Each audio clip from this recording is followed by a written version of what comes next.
Ladies and gentlemen, County Executive of Prince George's County, Rashawn L. Baker III.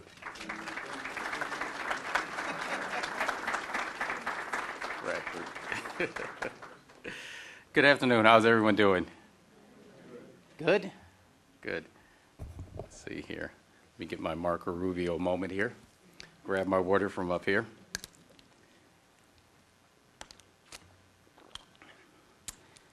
As it was interesting. I was waiting out there to be called in. I thought, it's my third budget this year, and it never gets old. You're always a little nervous. And as we were going through this process, I was thinking about, the fact that I'm a bit of a history buff, if you know me.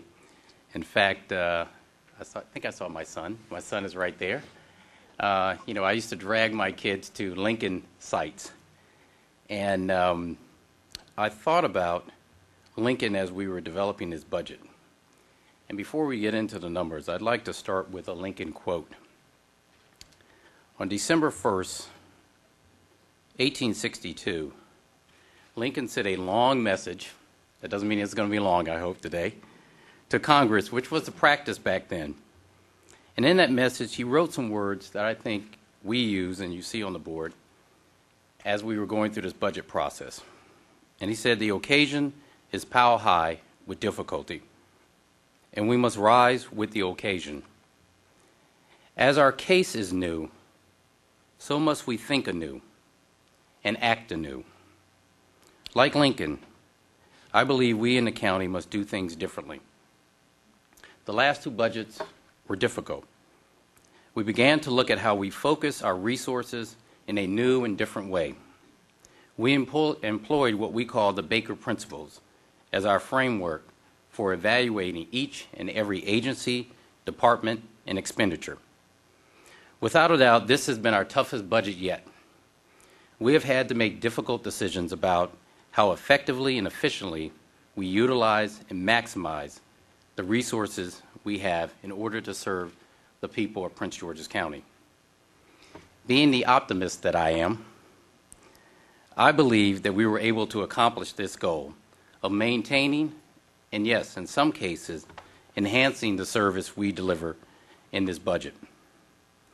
We were able to make that happen because of the innovative thinking that the people in this administration and this government employed throughout this process.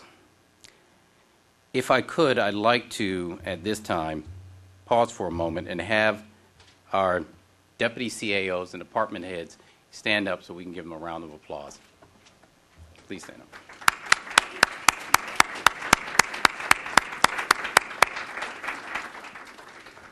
For the last several months, they've been in this room that you're in with the shades drawn, and we've been beating them over the head to get their budgets down.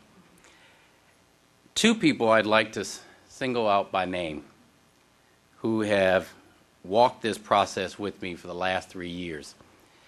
The first is Thomas Himmler, our Deputy CEO for Budget, Finance, and Administration.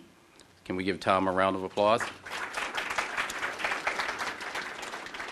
And Terry Bacote Charles, my traveling companion throughout the county when we presented our budget, who is the Director of Budget. If we can give Terry a round of applause. It is through their guidance in identifying ways that we could balance this budget without diminishing services. They are great stewards of the county's finances, and I thank them for their leadership. I also thank them because many times I asked them to go back to the drawing board when, without hesitation, they went back and to try and find a way that we can keep as many of our programs as possible.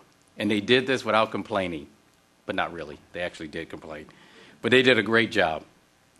It is because of these men and women's work that I stand here today and I submit my proposed operating and capital budget for FY 2014. Like previous years, we have had to close a budget gap. This year, the budget gap was $152 million.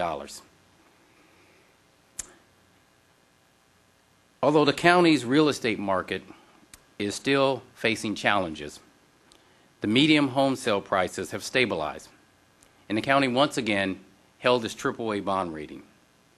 So as you can see, we're making progress, and we're starting to experience modest growth in the county's residential income taxes and modest growth in our capital property taxes.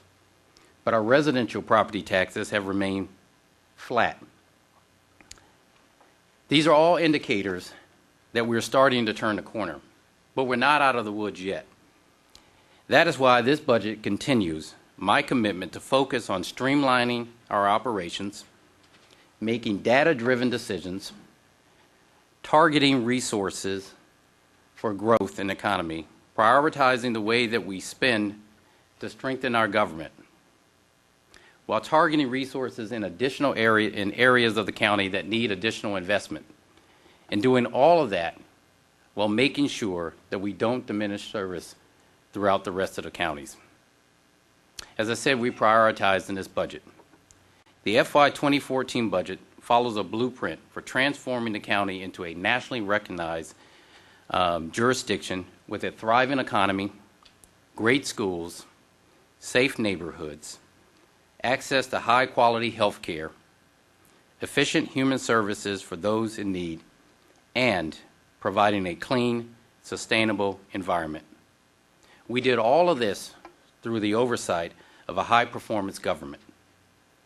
I am confident that the strategic investments we have provided will provide positive outcome and measurable results for the citizens of Prince George's County.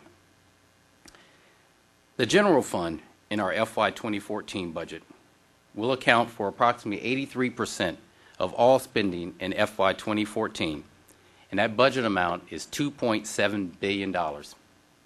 This is an increase of 0.7%, or $18 million. This amount excludes the impact of the one-time use of fund balance in FY2013 and in FY2014. So the general fund revenue increased by $38 million, or 1.4% in FY2014. The increase is primarily due to the growth in state aid to the Board of Education. A thriving economy. To expand our local economy, this budget makes investments in activities that will enhance our ability to grow our commercial tax base, which we desperately need to do. That is why the Economic Development Incentive Fund and the creation of the Department of Permitting, Inspection, and Enforcement are key to moving this county forward. They will spur economic development and business growth. As of February 2013, the county awarded $2.4 million, wish it was billion, in EDI funding for 6 projects. This investment allowed us to retain or create 900 jobs in the county. And with these EDI funds, we were able to leverage those funds with $27 million in public and private investment.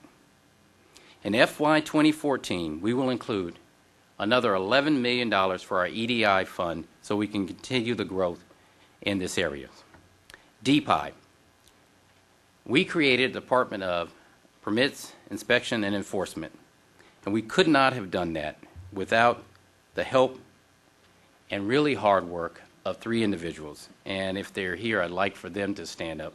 And that is our Deputy CAO, Carla Reed, Director Haitham Jazi, and Adam Ortiz. Can we give them a round of applause? Because we want the business community to know we heard you loud and clear. We said we were going to make changes to the permitting process and make it streamer and sure, and these individuals did that. And so in July, there will be a new department that will help us do that. This will enable the county to create efficiencies in permitting and inspection process and grow our commercial economy, enhance our neighborhoods. Transportation. A jurisdiction's transportation infrastructure is critical in attracting and retaining businesses and improving the quality of life for its residents. That is why the capital budget in FY2014 will have $76 million in funding for roadways, sidewalks, bike paths, bridges, and transit services. So we heard you loud and clear that you want these things done, and we're going to do that. It is also the reason that I'm spending time in Annapolis to try and get additional funding for our transportation funds. Education. I want to thank Dr. Crawley and the Board of Education for the hard work that they've done in working with us. It is essential to a thriving community that we grow the county's public school system and make it better. We must continue to invest in our school system and in our children. Our schools are making strides, and for the third year in a row, the county has invested and made school investment as one of our top priorities. We fought at the state level to get additional funding for our schools to help them continue to move forward. We have also included in this budget in 2014 $1.7 billion in spending for K-12 education. This is an increase of $30 million over the amount of money that we spent in this area in 2013. The county will provide $634 million in local funds through K-12 education. That is $11 million over the maintenance of effort requirement. The county's contribution to the board exceeds the maintenance of effort requirement for the third consecutive year under this administration. And I think that deserves a round of applause.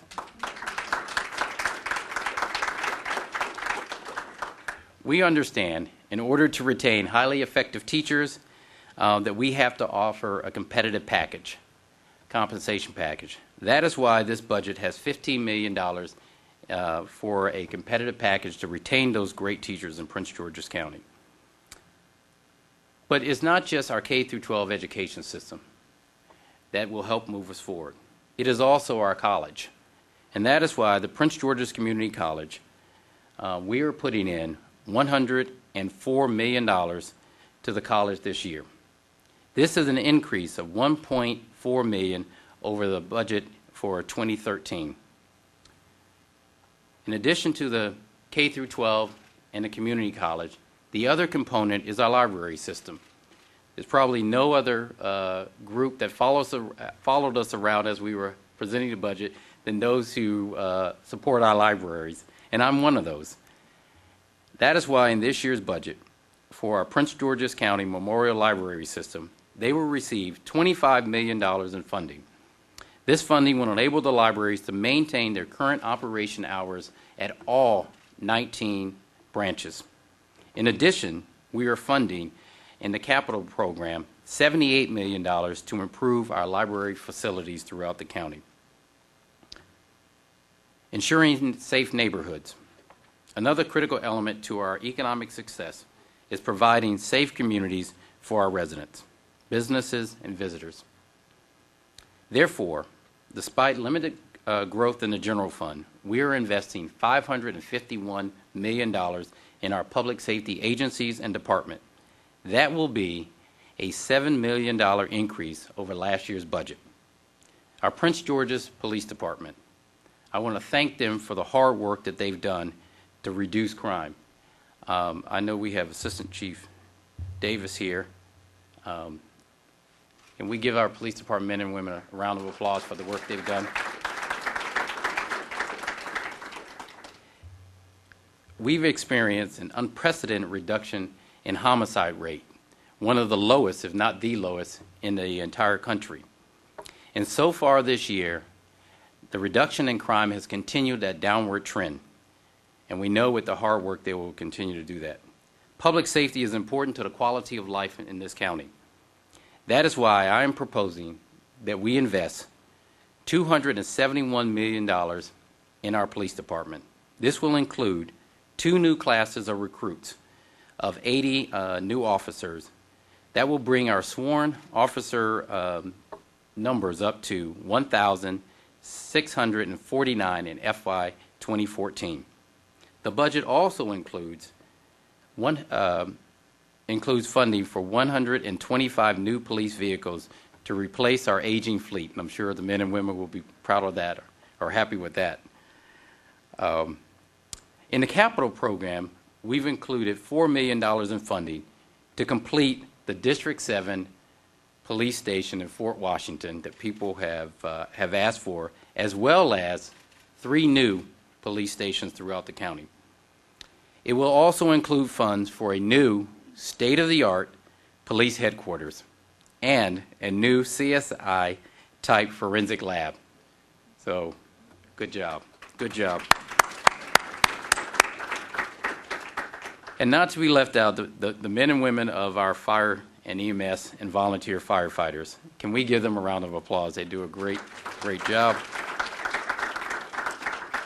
We said we were thinking anew about how we deliver services, and we did this with our fire and EMS departments, which is why we are proposing $128 million in spending, which reflects the merging of the Volunteer Fire Commission for the first time. We are also providing funding for a new class of firefighters. This will increase our sworn firefighters to 805. We will also include in the budget funds for new apparatus for the fire and EMS, and in our capital program, we will put $97 million in funding for new and renovated fire stations. So thank you very much.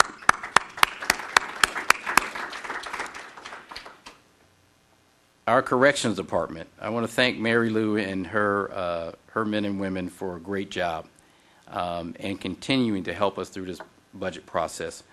We are providing $67 million in general fund spending this year for the corrections department. This will include an additional 20 new correctional officers for that department. In addition, we will provide in the capital program $29 million for capital improvement. So we want to thank them for the good work that they're doing.